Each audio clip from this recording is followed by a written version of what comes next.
5-ից 10 ժամ եւ արվեստի մի ստեղծագործություն արդեն պատրաստ է։ Ահա այսքան ժամանակ է պահանջվում Տիգրան Հակոբյանից պատկերել որևէ ծաղրանկար։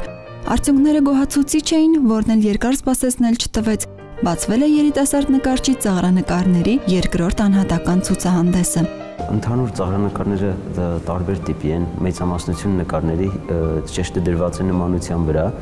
նրանց բնավորության, թե ինչով են դե հայտնի մարդիկ են մեծամասնությունը ու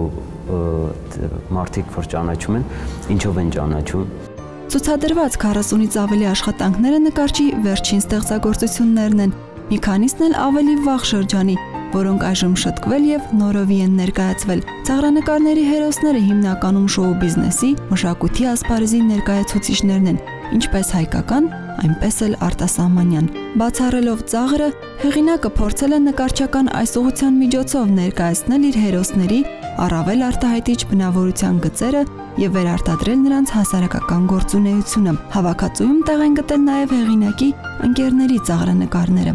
Կարող է անգամ ում որ նկարել եմ իրանց համար դա ավելի զարմանալի լինի, իրանք դրան ավելի անտեղյակ լինեն, քան թե մնացած նրան ճանաչողների։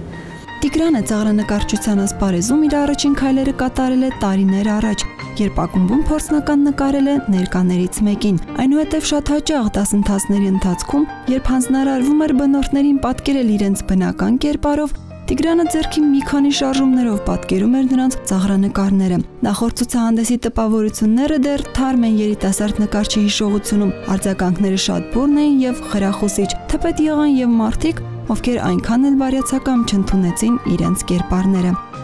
Ածած անգամ, որովհետև երբ որ չգիտեին ինչ տիպի նկարներ է սպասվում, անգամ մարդիկ եղան, որ չեկան, նկարները ներկայացված էին, բայց չեկան, բայց քննարկումներից հետո թե համացանցում, թե ուղղակի չեր ես ինչ որ տարբեր մարդկանցից լսելով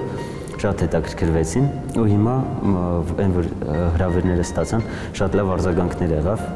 Իսկ ահա այս անգամ շատերը նույնիսկ խոստացել են անպայման այցելել եւ ծանոթանալ իրենց ծաղրանկարներին։ Ցուցահանդեսն այցելուների համար բաց կլինի մինչև փետրվարի 18-ը։